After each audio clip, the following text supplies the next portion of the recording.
Dialectical behavior therapy was created in the 1980s by Marsha Linehan in Seattle, Washington. Today, DBT is taught all over the world. We're two therapists who believe everyone can benefit from DBT skills. I'm Kate. I'm Michelle. And this is DBT and Me. Hello, everyone. Hi, everybody. Welcome to Q&A 68. Yes. The one before all the good jokes. I don't know. My dad would like the number 68. He loves anything that's like number 4, number 8. Those are his favorite numbers. So he would probably like this one because there's an 8 in it. Okay. All right, we'll go with it. All right. Well, let's see. Let's launch into it today. I believe you have it. The first one, short but sweet. It is very short and sweet, but there's a lot we could say about it. So this one simply says, I'm struggling to journal and exercise daily. My anxiety is often high. I hear you, friend. I have ADHD, right? And struggle to do anything daily.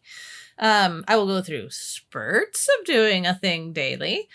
And then poof, vanishes the way of the dodo. So I absolutely understand the struggle. Michelle's going to go into some things that I like also around shoulds and things like that. So it kind of dovetails well with my first suggestion, which is looking into mindful self-compassion. There's really good science showing that the more we beat ourselves up, the worse we do at the thing. The more you are beating yourself up about not exercising, the less likely you are to exercise. Yay! Trying to be self-compassionate, right, about why you didn't do X, Y, or Z thing today, right? That makes you much more likely to re-engage with the thing the following day, as if you can be compassionate with yourself. So, super big fan of mindful self-compassion if that's not something you've looked into before. But here I think it could do you a lot of good. That being said, I do think there's a little bit of room, depending on who you are and how your brain is wired. For me, I need a little bit of a just do it to balance out the mindful self-compassion of not doing it. Sometimes I'm not doing it for fantastic reasons. And sometimes I'm not doing it because, to use some DBT terms, because of some willfulness, right? Because of some I don't wanna-ness going on. And if my I don't wanna wins, I can still have self-compassion about that. But I do try and be aware of what's motivating my lack of doing of a thing when I can be. And when it's, yeah, ADHD, bitch, of course you forgot to do the thing. Then mindful self-compassion all the way. And when I'm noticing it's more of an, I don't wanna, then maybe it's time to forge ahead a little bit to do some opposite action, I guess, is what that would look like in DBT skill terminology is I don't want to, but I'm gonna, because my urge not to is not the thing that's actually effective in this moment. So that's funny. I had written out DBT skills and none of them were that one. But it's actually probably a really good one for those of us who struggle with doing things every day, depending on the reason, right? Same thing for anxiety, right? If your anxiety is what's keeping you from journaling or exercising, that means your urge is to run away from those things, and opposite action would mean approaching or doing them. So opposite action, as I speak more, definitely on my list of things that I think would be helpful when it comes to doing things daily. I know this person was probably meaning to link the anxiety and the journaling and exercising, but my brain kind of tackled them as two separate things. And so I did want to just also validate that I too have very high anxiety quite often. And my best mindfulness friends. Nope. I'm just reading where your cursor is in the notes, Michelle. I just popped to the word mindfulness. No, my friends, when it comes to handling my anxiety, skill-wise, are always please. That's the thing I'm never thinking about as often as I ought to be because it's really quite impactful when I give it the attention it deserves or close to it. Self-soothing when my anxiety isn't too high. Right. I will say that I'm guilty of occasionally attempting to misuse self-soothe when my anxiety is too high, but when it's not gotten all the way up there yet, self-soothe is a favorite. And once you're topping off the register with anxiety, tip, specifically the intense exercise and temperature are my two favorites there. So, bleh, I sort of vomited a lot of skills there, but. Yeah, no, I appreciate it because sometimes, as per usual, I'm not really talking about many skills. So you hit the DBT piece of things. I will hit on some other things that will hopefully be helpful.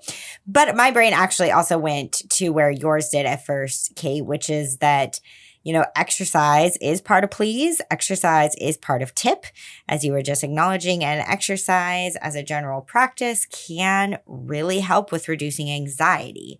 So I'm glad that this listener is putting that intention out there to exercise daily, because that could help with lowering the anxiety that they say is often high. The thing that I most read into in this, even though it's literally just 2 sentences and there is so much that we don't know, but whenever I hear anybody saying, and you were hitting on this pretty nicely too, the concept of doing anything daily, anything, makes me wonder about potential shoulds that could be very sneaky. But maybe I'm just projecting too much on this listener. It's just, for me, whenever I have ever told myself that I'm going to do anything daily, it's because I feel like I should be doing it daily. It's not necessarily because I actually want to. Like, there has to be something that I really love and am really passionate about for me to want to do it daily. I'm probably just deep down telling myself, well, this is something that's good for me, so I should. And my guess is that maybe that's where this listener is too. And so if that's the case, if you're really honest with yourself and you're like, well, yeah, like I've been told that journaling and exercise are good and that these things can help with my anxiety, so I really want to do them daily. It's just, yeah, I'm struggling and it's hard to do that. Okay, there's a couple things there. First thing is kind of what I was talking about, of like, you need to make sure it's something that you may actually look forward to and want to do. And when it comes to exercise and body movement, I want you to pick something that feels fun. There can be so many fun ways to move our bodies that don't really look like stereotypical exercise. Again, I'll just share personally. Not saying this will apply to this listener, but for me, really the only forms of like exercise you could say that I've ever found fun, it has to feel like dance, like Zumba, because I find dancing fun, or swimming. Those are the only two. If someone were like, hey, Michelle, go to the gym and walk on a treadmill, go lift weights, go do any of like those stereotypical exercise things, that feels like pulling teeth to me. Like, ugh, I don't want to exercise like that. So find a body movement that feels fun to you. Anything that gets you on your feet and moving, or even just something that like moves your upper body a lot. Anything like that, make sure it's something that you enjoy, because then you're going to be more likely to do it, which is, a bit that you were touching on some, Kate. The other second thing that I wanted to mention as kind of general tips for the goal of doing something consistently is that what will help you do that is, first, you have to be specific about when you will do the thing. Don't just say, I want to journal every day. Be like, I'm going to journal at night right before I go to bed. It doesn't have to be related to time. It doesn't have to be a thing like, I'm going to journal at 2 p.m. every day. I mean, you could set it up that way if you want to, but you just need to decide in advance when you are actually going to fit it into the rest of your life. So set an intention around that. Are you going to do it in the morning? Are you going to do it in the evening? Are you going to do it, right, like on your lunch break? Like, when are you going to do it? So then you have it built in. And then the other component of that is that you may need to shorten the amount of time you're devoting to each of these things. Especially with exercise, how many times are people like, I'm going to exercise for 30 minutes every day? And then they try to find that 30 minutes and it's harder than they think. So screw the 30 minutes, just do it for 10. Like journaling, this is the only way that I have found in recent years for myself to get myself to journal, because I used to have a lot more time to journal than I do now. I have to tell myself sometimes like, Michelle, just journal for 5 minutes. And I actually get more words onto the paper than I think I will. Because if I'm looking for like a luxurious hour to sit and journal, I'm not going to find it with my life. I'm just not. So being really flexible of how much time you're devoting to these things, because even a couple minutes, 100% counts. So decide when you're going to do it, shorten the amount of time you're devoting to it, and make sure you really want to do it, and that it's something that you're actually going to look forward to. That's what I would suggest. I like it. All right. My next one reads, for the past 2-ish months, I've been having 2 sessions a week with my therapist, one in person and one virtual. On Mondays in person, we would address some of the harder or deeper topics because it was after all of my classes and I could take the evening to regulate if I needed to. And on Thursdays, we met virtually before my afternoon classes, and we usually did more coaching or skills training to help decrease my anxiety about school. But 2 weeks ago, my world completely changed. On Thursday, my family got the news that my dad was really sick. By Friday morning, I was back with my family, and after the most horrible emotional roller coaster weekend of my life, my dad passed away. I took 2 weeks off of school with university-approved absences, and I saw my therapist virtually while I was with family. While I was gone and thinking about coming back to school, I was comforted with the fact that I'd have a session after my first full day back because I knew it wouldn't be easy, and it wasn't. But last Thursday, I learned that my therapist was actually going to be out of town through Monday. So, not great, but I understood, and still having a session on Thursday made me more comfortable with it.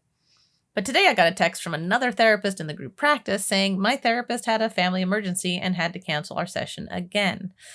And I'm really not sure how to cope with not having her support right now. I was struggling before all this happened and hanging on by only a few threads, and my therapist was one of the strongest threads. And now I'm freaking out because I won't see her at all this week, and I have no idea if she'll end up having to take more time off. Of course, if that's what she needs, I want her to because I care about her well-being too. I have no clue how to handle this, and I feel like I'm going to lose my mind because things keep going wrong. And every time I think I can't possibly handle anything else, something else happens, and so I'm freaking done with all of it. Yeah. I mean, reading this. Yeah. This was a whammy. Because it's enough to just talk about the grief that this client is feeling with losing their dad so rapidly and unexpectedly. But then, did I just say client, listener? Yes, you did. I noticed that, and I was like, gotta let you go. I'm really tired, you guys. Yep, that listener. My apologies.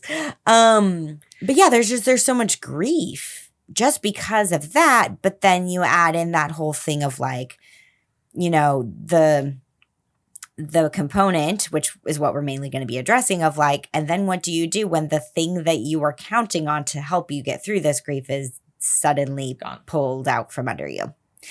Then what do you do?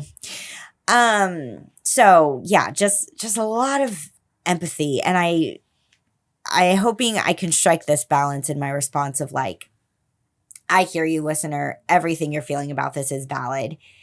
And also, on some level, this example shows how important it is to make sure that we have other things in place besides just counting on therapy and our therapist to help us when things are tough. So I'll start first with that second side of things of what do you do when you don't have therapy and you're counting on it. So as a plan B, one thing to think about is, who are your trusted others? I can read between the lines here with what this listener is saying that there may not be many trusted others. And as a therapist, and from that perspective, I have clients on both ends of the spectrum. And maybe you do as well, Kate, where it's like, I do have some clients where they have tons of family and tons of friends. And I know that if we need to skip a session, they have lots of other people that they're regularly in contact with who are great supports for them and can help them through things. And I have a couple of clients where it is next to no one but me. And I know that. And so it's okay if you are more on that end of the spectrum where it is primarily your therapist as your main source of support and the main human that you have in your life to get you through tough times. But I might encourage you to really, even if it feels like you are scraping the bottom of the barrel, to be like, who else could be a trusted other for me? Who else can I reach out to? Even if it's like a friend on Facebook that you maybe haven't talked to in a long time, but you could send them a message. Anybody else in your life that you could start cultivating more of a connection with so that you do feel safe going to them when things are hard. Whether or not your therapist is canceling sessions or attending sessions or whatever the case may be with therapy, that you have people outside your therapist to turn to. It's not easy to do that, but it is going to be really, really important to your mental health to have as many sources of support as you can.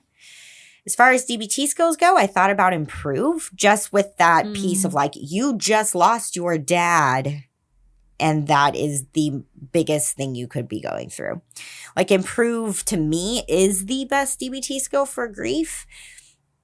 You can, as always with improve and other DBT buffet skills, pick and choose.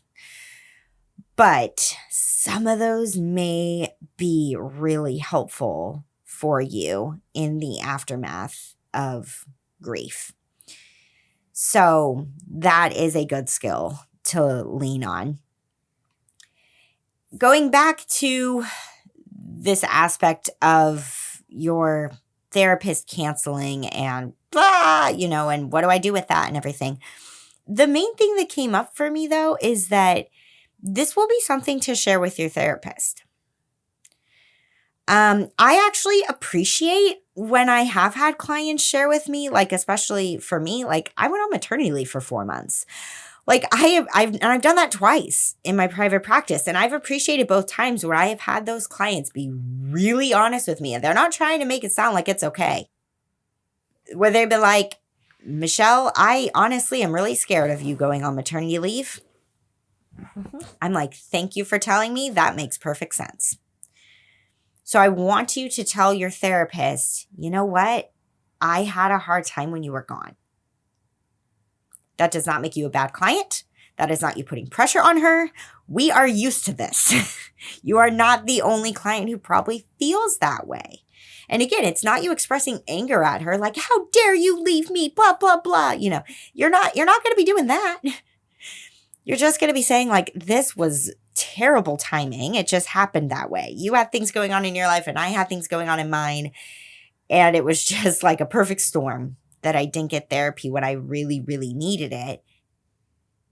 And I want it to be that we can talk through what support's going to look like for me the next time you take time off. Because it's going to happen. Sometimes it will be planned time off when you might know with weeks of notice that your therapist is going on a vacation or things like that. And sometimes it may be last minute. Your therapist is calling you that morning to be like, I can't do our session today. It's going to happen.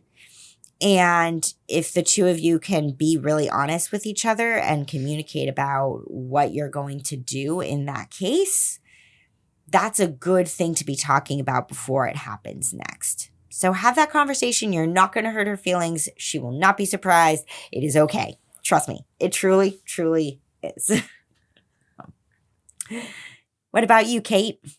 Yeah, I hadn't necessarily been thinking that same direction, but yeah, I absolutely love that because, for instance, I have really appreciated it when I've had a client or two where timing just fracking sucked and I had migraines like 2 or 3 weeks in a row or something and it had to cancel on their day like several weeks in a row or things like that, or they are every other week and I had to cancel twice in a row. Things like that have happened. And they know I'm not like singling them out and being like, fuck you in particular, but it still feels shitty to get canceled on multiple times in a row by your own therapist without any warning, etc. Right. And so I've really appreciated when they've come and been like, yeah, that felt hard. That felt shitty. I really didn't like not having your support during that time, right? Not, I think you're shitty, Kate, but this was shitty for me, right? Mm-hmm. And it was. Like, I don't deny that, right? I absolutely understand the impact that sort of thing has. So just chiming in and a hard agree with Michelle on the bringing it up with your therapist. The other thing I was thinking about, either now or in the future, I don't know how this particular group practice works where you are, but it's pretty standard for folks to have someone else covering their clients if they're going to be gone, especially for an extended period of time. So you might be able to just ask that group practice and see if there's another therapist there who could see you if you really, really need like the support of a therapist at some point when your own therapist is unavailable for whatever sort of reason, whether that be anticipated vacation or an emergency absence. So that was just an idea I had. I know that we certainly offer that at the clinic I own, as if people are going to be gone, we have someone else who can see them. So that's a thing that might be available. When it comes to actual skills, one of the things I thought is that check the facts / opposite action may really be helpful here, depending. I am reading between so many lines. This person didn't really say any of this, but I just sort of got the impression or flavor that they might be having an urge that's sort of either to like withdraw, sort of like, so maybe stop going to therapy or not tell their therapist this or pull away in some fashion from the relationship. Or, and I can get this, right, when our feelings are hurt or when we're frustrated or feel abandoned, it can lead to lashing out, right? And so if either of those urges are present, opposite action, I think, could be really helpful in this particular space to help them re-engage with their therapist in a way that felt effective and supportive for them. And also, in the meantime, it's sort of like you thought of improve being great for grief. You and I have always, I like accepts better. You like improve better. Yep. Uh-huh. Anything to stress tolerance, though. It's all good. Always true. But yes, I think accepts can be great. Really just anything that helps you kind of change the track, of your thinking could be helpful here. And definitely self-soothing, right? If you're not too overwhelmed for grief and just for that feeling of a potential like abandonment or sadness or fear around missing your therapist, all of those things self-soothing can be helpful for. So those were the skills I thought of. Yeah, really great. Love that you're mentioning self-soothing. That's a good one. Always. Very good for grief. Okay, this one says, I am a community mental health practitioner. I'm working with a client who is unable to read or write and has poor memory skills. They would really benefit from DBT, but I'm struggling to think of ways to make it accessible for them. Do you know of any resources that could help, please? So my first thought was to engage in DBT art therapy with the client. The first particular resource I thought of there's a book called The Big Feelings Survival Guide. It's technically oriented more specifically at like a younger audience, but also I think that helps it be much more simple, straightforward, and it still has great exercises in it. But I know there are more books just depending on your preferences, etc. But trying to do art projects or art therapy based like DBT informed art therapy projects with the person might be really helpful. I mean, just being creative and doing art might help them remember differently or have sort of different engagement or access with the information to begin with. And then if they could take their art with them, that gives them something to have to reference later to help prompt their memory of the skill that they don't have to read, right? Or write, because it's just their art. So they perhaps get a better chance at remembering what it stood for, where it came from, and what they're supposed to do with it. So that was my first thought, was art projects that are DBT informed. Yeah, that's great. We do have a lot of resources for this. That's true. My brain immediately went to finding DBT videos, and there are a lot of ways to access that. There is an app called DBT Coach. I didn't look up the episode number or the date of when we released it. We released an episode ages ago about different DBT apps, and DBT Coach was the app that Kate and I both liked the best. It has a huge video library. I know there is. Yeah, both of us kind of thought of it for this one. Yeah. Kate said the same thing. I just typed these notes a little bit before her. So I got to actually be the one to say it aloud. But yeah, both of our brains went here. I know there is a paywall with DBT Coach. So your client may need to pay a little bit to have full access to the video library. But that's one way they could find videos. I was thinking about some of the recent guests we've had on the podcast from a few months back. Of course. Yeah, so we had Jessie on from TheraHive, and I was just looking up their YouTube channel. And so TheraHive has lots of great videos out there about DBT skills. So if you go on YouTube, you can search for TheraHive or the specific URL. You guys might also be able to hear my daughter in the room next to me. She is running a toy along the wall. So if you hear some annoying background noise, that's my 8-month-old. I can hear that. I can almost never hear this. Yeah, that has been her thing with Diapertasia. She takes her toys and she rubs them against the wall. That's what I was hearing the other day at your house then. I was wondering what in the actual F I was hearing. Yep, that is what she's doing. So it's probably what y'all can hear. But anyways, let's see. So yeah, TheraHive. TheraHive is great. You could check out resources on their website too. So therahive.com. Yeah, they present DBT material in a lot of really novel ways that a lot of other people don't do. So I like the resources they have. And I was also thinking about Diana Partington, who we had on a few months ago too. So her website is dbtforlife.com, because maybe what this client could benefit from, depending, is like Diana does a lot of like free workshops, like free or very low cost. So if the client would find it helpful to learn DBT skills, kind of auditorily, they could show up and listen to a workshop and participate in it that way, potentially. And, there's this component of the poor memory skills, right? So there's the first it's just how would they best learn the information? Then it's how would they best retain it? So if whatever helps them in general retain information, if they need fidgets while they're listening or something like that, that could be really helpful. But yeah, there's a lot of other avenues besides just written materials to learn DBT. Tons out there. Turns out. All right. Hey, last one. I lost you for half a second, Michelle, because I was looking at a different resource. I was like, where did Michelle go? And we didn't bold the next me reading. So anyway, I got lost for a second, guys. Anyway, this says... Oh man, I'm sorry. I already feel this one but I know you're going to have plenty to say on this one, Michelle. This one says, I have a toddler and I'm really struggling with triggers I get from his behavior. Right now, I feel like a failure, like I hate being a mother and I never should have had him and I am stupid and bad at this and I should leave and never look back to protect him from being raised by a piece of shit like me, and so the spiral goes. Now, I know I don't want to abandon him, but when I get triggered like this, it spins out of control. I can't just walk away for a few minutes because his father, my ex who lives here still, just makes it worse by criticizing me. He won't use the parenting methods I prefer, and our kid is starting to turn into a tiny asshole, just like his parents. I am so frustrated. I don't know what skills I could use, but when this absolute rage is triggered, I really need something in the moment to dial me back down. Help!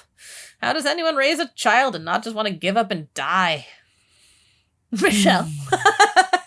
Yeah, here I go. Mom of here you two go. Kids 3 and under. I know, right? Let's go. Yeah. I'm just going to go back and reread this actually real quick. Okay. The listener says, right now I feel like a failure. I hate being a mother and I never should have had him and I'm stupid and bad at this and I should leave and never look back to protect him from being raised by a piece of shit like me. Every parent out there has thought at least a piece of that at some point. I have very often thought to myself, I'm bad at this. I'm failing. There are some days where I feel like I'm a great parent, and there are other days where I'm just like, what the fuck am I doing? And almost every day I have a what the fuck am I doing moment to some degree or another. So listener, first of all, thank you for just putting it out there so honestly and vulnerably like that, because I know we have a lot of listeners who are parents hearing this right now, and they were probably nodding when you read that part, Kate. Yeah. The very first thing that came to mind for me is I said, you need community with other moms. Then I said, it's a lifesaver. Because it is. I don't care what that community looks like. If you can find a consistent community where you meet in person with other moms, that would probably be the ideal. But I don't care if it's not even that. You need to go be at parks. Like, go to the library. When you're going through the grocery store, take notice of all the other people with toddlers in their carts. Or that toddler may also be throwing a fit, or that parent may also look frazzled. You need to remember you're not doing this by yourself. Even when you are at home doing it alone, you're not doing it by yourself. So find a way. I also there's hopefully a group like this in your community wherever you reside in the world. But I joined local moms groups on Facebook. And quite often people post and they vent like you did here. And generally speaking, the comments that come from that are the most kind, supportive comments. I love reading the threads. When I see people post things and I'm like, yes, I'm struggling with that too. Yes, my 3-year-old just never wants to eat. He ate that last week and he's not eating it this week and I'm going to lose my mind because he's just not eating enough, right? And then I see someone else post a thing about picky eating and I read the comments. I just breathe a little bit better because I'm just okay. Again, I'm not doing this by myself. And it's the balm when you have those days where you're just losing it.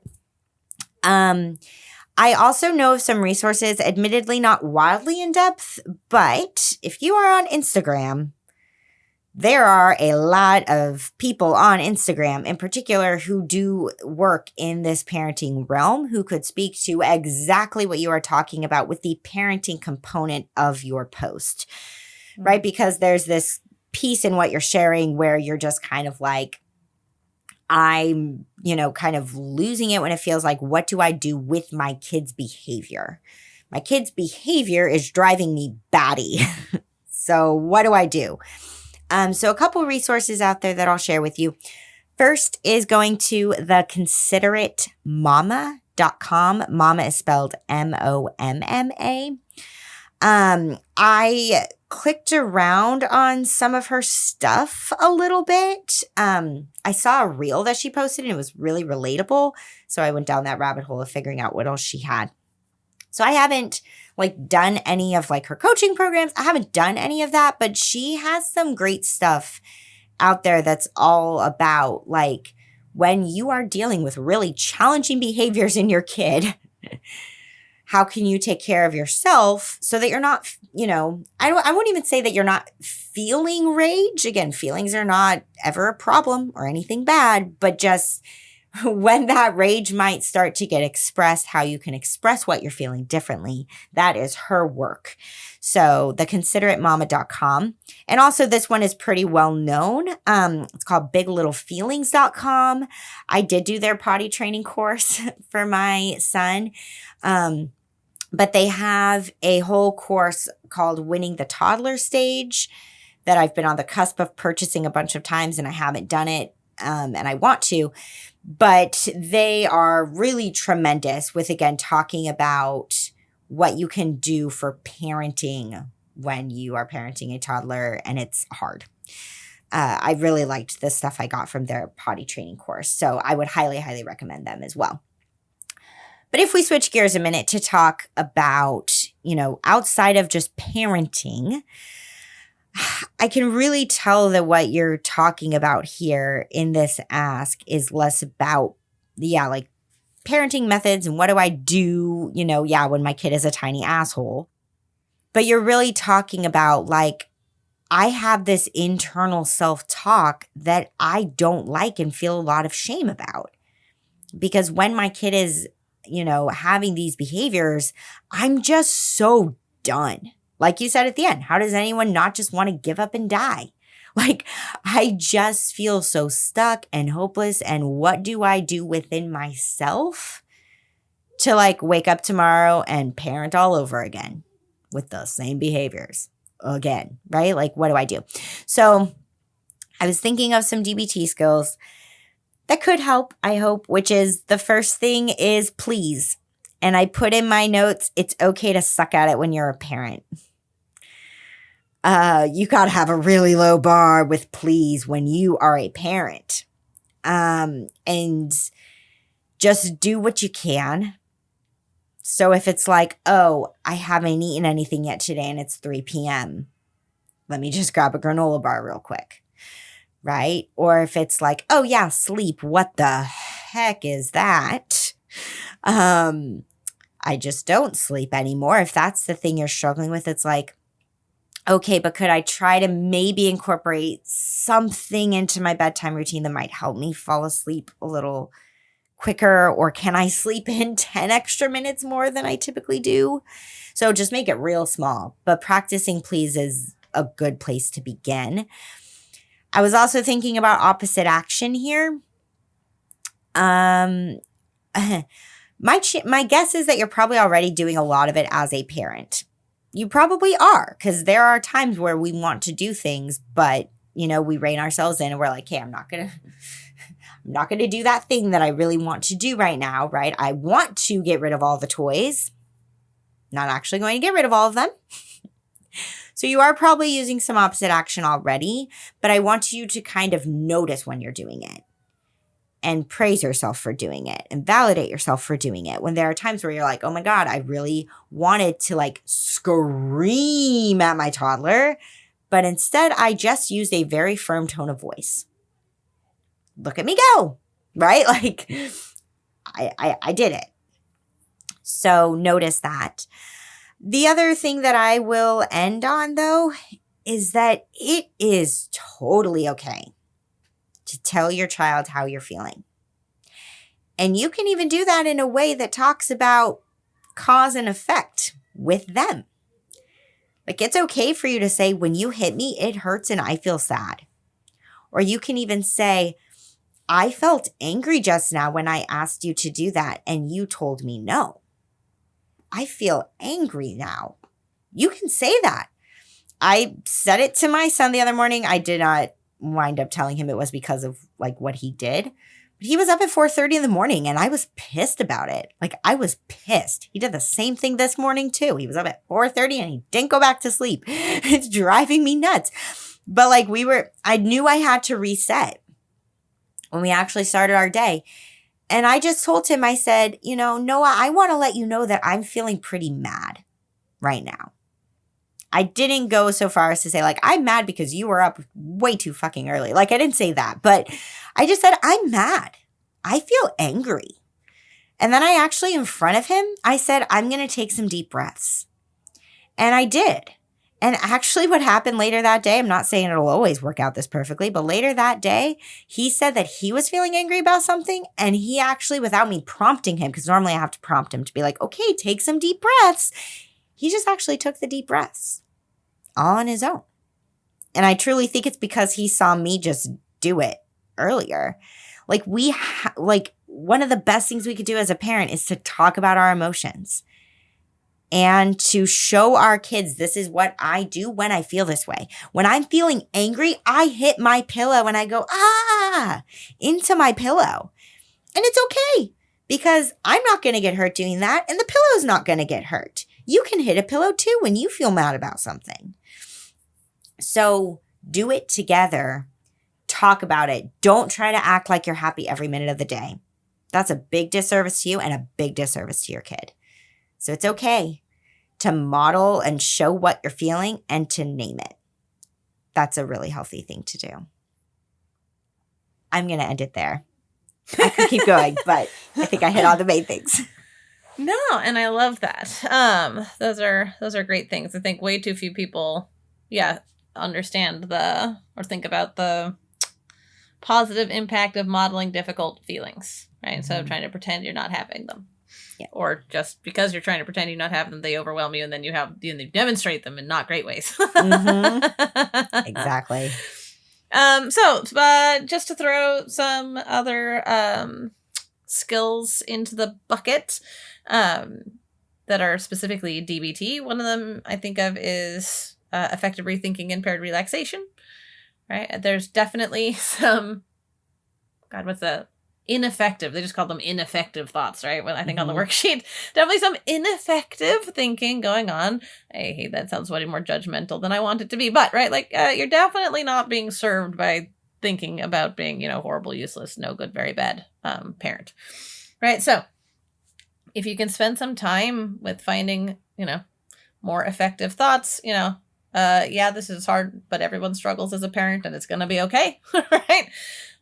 Working on doing that and pairing it, of course, with relaxing your body to help your body remember that it's okay and it can do this. I also love Cope Ahead. I don't know exactly that would look like, for instance, if you know that your kid demonstrates particularly difficult behaviors around bedtime, you might use Cope Ahead specifically for bedtime, right? Like, how am I going to move through this? How do I want to communicate with my kid about how angry it makes me when he throws the books across the room and when we try and do story time or whatever? Cope Ahead could also be really, I think, helpful here. You talked about rage. When I think about emotions of that level, I think about TIP, ice packs being really helpful there. Also, Michelle, I hadn't noticed that you put practice emotion regulation together with the kid. But I put blow bubbles with the kid, right? As a way of practicing deep breathing. Yep. So getting them involved, switching to something more fun, and also helping to regulate your own breathing.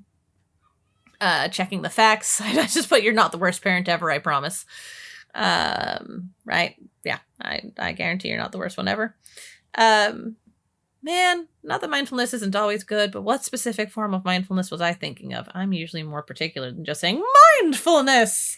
I mean, yeah, but also, Kate. I'll throw this theory out there.